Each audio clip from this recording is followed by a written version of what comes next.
황우여 비대위원장이 아주 오묘한 이야기를 했습니다. 조기 전당대회가 아니라 민주당이 하는 8월쯤 전당대회 비슷한 시기에도 할 수 있다는 겁니다. 조금씩 뭔가 국민의힘 전당대회 예정이 뒤로 늦춰지는 그런 느낌인데, 이렇게 되면 한전 위원장 복귀가 더 용이해진다, 이런 분석도 조간신문에 있습니다. 들어보시죠. 6월 말에 전당대회를 하려면은 5월 한 중순경에는 모든 절차가 맞춰져야 되는데 도저히 불가능하죠. 그리고 민주당이 지금 8월 전당대회래요. 같은 날 같은 시기에 하든가 네. 아니면 하더라도 얼마 안 되는 시간에 그렇게 하는 거는 가능해요. 우리 아깝고 아주 네. 소중한 인재시니까 네. 본인이 잘 판단하시겠죠. 대권 주자가 대표가 되실 때에는 아마 신랄한 비판을 미리부터 받으셔야 될 거예요. 네. 그러니까 그런 것도 감당하셔야 되고. 정영진 변호사님, 네네. 황우여 비대위원장 얘기 좀 들어보니까 네. 전당대회 일정이 자꾸 뒤로 미뤄요. 아니, 일리 있는 말씀을 하셨고, 그렇게 전당대회라는 게 후딱 번갯불에 콩 볶아 먹듯 콩 튀기듯 할 수 있는 것도 하나 아니고, 김용태 당선인이 얘기했듯이 전당대회를 했을 때 조용한 전당대회가 아니라 어느 정도 그래도 흥행이 되고 당에 좀 뭔가 봄 기운도 돌아야 되고 그런 전당대회가 돼야 될 텐데, 그러면 지금 8월 전당대회 얘기하는데 네네. 그렇게 되면 애초에 조기 전당대회, 5, 6월 전당대회가 아니라 8월 민주당 전당대회 할 때 같이, 민주당은 어차피 이재명 대표가 다시 연임한다는 분위기가 있으니까 한전 위원장이 그때 딱 복귀한다? 어떻게 보세요? 일단 전 처음에는요, 한동훈 비대위원장은 굉장히 상식적인 사람 아니겠습니까? 그러니까 이재명 대표와는 달리 이번에 전당대회에 당대표로 나올까? 거기에 대해서는 굉장히 회의적으로 봤었는데, 그런데 지금 돌아가는 것이 여러 가지로 미묘해요. 왜냐하면 전당대회만 지금 연기되는 게 아니고 당장 원내대표 선거도 일주일 연기되지 않았습니까? 지금 이런 식이란 말이에요. 그런 와중에 홍준표 시장, 그다음에 신평 변호사, 이런 사람들이 가만히 있었으면 한동훈 비대위원장 살살 잊혀질 수 있는, 왜냐하면 아무런 직책이 없고 아무 활동도 하지 않았으니까 잊혀질 수밖에 없는 그러한 상황이었는데, 오히려 막 종기 만지듯이 더 이렇게 막 그 관심을 갖다가 불러일으켰는데, 그런데 제가 봤을 때 황우여 비대위원장 이야기가 굉장히 의미심장하다. 왜냐하면 8월 정도에 전당대회를 한다라고 하면 그러면 한동훈 비대위원장에 대한 여러 가지 그 비판이나 이런 것들이 많이 희석될 수 있는 그러한 시간이 아닌가, 저는 그런 생각을 하고요. 그런데 뭐니 해도 제일 중요한 변수는 저는 윤석열 대통령이라고 봅니다. 만약에 윤 대통령에 대한 지지율이 회복이 되면 그러면 한동훈 비대위원장의 입지는 줄어들 거고, 그런데 만약에 윤 대통령에 대한 지지율이 지금처럼 20%에서 계속 머물고 있고 회복이 안 된다. 그러면 그만큼 한동훈 비대위원장의 입지는 넓어질 수밖에 없고, 왜 그러냐면요.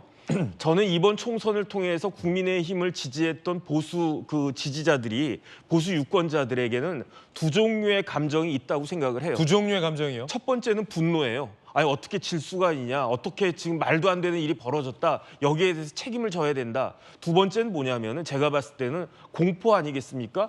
이러다가 지방선거 지고 마침내 대선까지 지게 되면 그럼 대통령 둘 중에 하나 아니겠느냐, 조국 아니면 이재명 아니겠느냐, 그런 상황을 우리가 맞이할 수 있는가, 거기에 대해서 보수 지지자들은 굉장히 큰 공포를 가질 수밖에 없는데, 그런데 만약에 대통령의 지지율이 회복이 된다라고 하면 분노는 누구한테 가는가? 한동훈한테 갈 수밖에 없어요. 그런데 만약에 대통령에 대한 지지율이 지금과 같은 상황에서 전혀 회복되지 않고 오히려 더 간당간당해진다. 그러면 이 총선 패배에 대한 분노는 대통령한테 가고 총선 패배에 대한 공포는 한동훈한테 가기 때문에, 그러면 결국은 이재명, 조국 이런 사람들을 막아줄 사람은 누구냐? 한동훈 전 비대위원장 아니냐? 이렇게 갈 수밖에 없는 것이 아닌가. 그런 기조가 7월, 8월까지 가게 된다라고 하면, 아무리 한동훈 전 비대위원장이 난 좀 쉬어야 되고 난 좀 조용히 공부를 해야 돼라고 생각을 해도, 여론이나 여러 가지 종합적인 상황이 한동훈을 그냥 가만히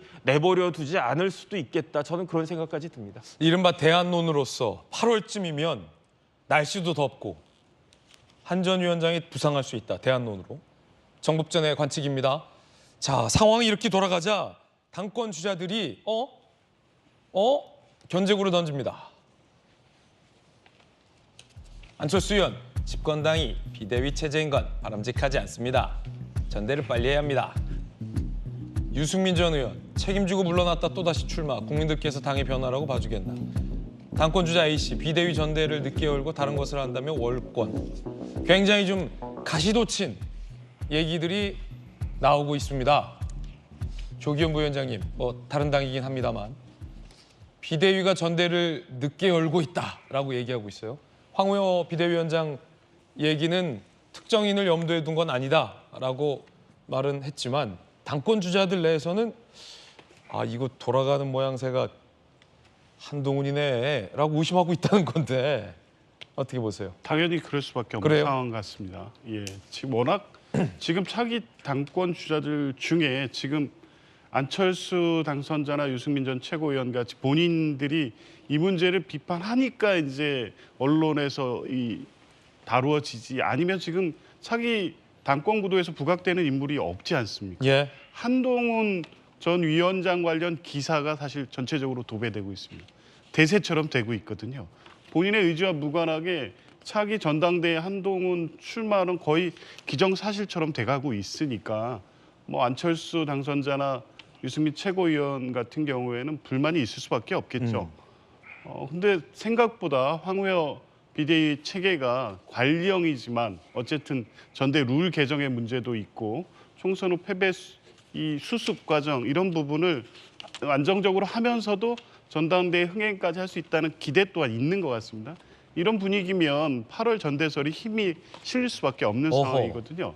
그러니까 한동훈 전 위원장을 염두에 두어서 시기 조정이 있는 것이 아니라 지금 국민의힘 상황 자체가 그렇게 될 수밖에 없는 상황이고 이것이 한동훈 위원장의 유리한 국면이 조성을 되고 있다 이렇게 보여지고요. 한동훈 위원장은 사실 명분이나 세력 면에서 이번 전당대회에 바로 출마하기는 무리가 있다는 분석이 많았습니다. 왜냐하면 명분적으로는 총선 패배의 책임을 완벽하게 벗을 수가 없거든요. 그런데 이게 최근에 어떤 상황, 홍준표 시장이 계속 소환하고 불러내고 또 여론에서 이 문제가 이 도마에 오르면서 한동훈 위원장의 책임론이 오히려 국민의힘의 대안부재론으로 덮이고 있는 상황입니다. 그리고 총선 패배의 책임은 오히려 윤석열 대통령에게 더 비중이 쏠리고 있는 모습이고요. 또 세력에 있어서도 지금 뭐 팬덤이 형성되고 있는 부분도 그렇고 수도권 지역의 낙선자들 중심으로 해서 예. 지금의 이 유력 주자라고 거론되는 분들을 가지고 국민의힘의 미래가 있겠느냐라는 냉소한 냉정적 어떤 판단도 있는 거거든요. 그러면 자연스럽게 지지층도 결집이 되고 있고 국민의힘 내부에서 당선자라든가 낙선자 등 지역위원장 실제 전당대회를 통해서 당대표의 어떤 를 구성할 수 있는 같이 뛰어줄 수 있는 사람 세력도 구축이 되고 있다고 봅니다. 근데 시기적으로는 1년쯤 있다가 다시 복귀하는 것이 맞다는 것이 일반적인 분석이긴 했는데 한동훈 위원장은 정치 신인입니다. 선거 시기에 급하게 비대위원장이 돼서 선거만 치렀을 뿐이지 사실 정치적으로 단련된 기간이 없었거든요. 그런데 예. 그게 칩거하면서 1년 동안 성찰하고 공부하면서 이 정치인이 성장하느냐 그렇지 않거든요. 현장에서 리더로서 이 선거가 없는 시기에 이 정치를 직접 함으로써 성장할 수 있다는 확신도 생길 법한 상황이 됐습니다. 그러면 뭐 시점의 문제라든가 명분의 문제라든가 세력의 문제라든가 8월이면 아직 뭐 한 3개월여가 남았기 때문에 한동훈 위원장이 출마해도 될 수 있다는 판단을 하기에 충분한 시간이라고 봅니다. 예.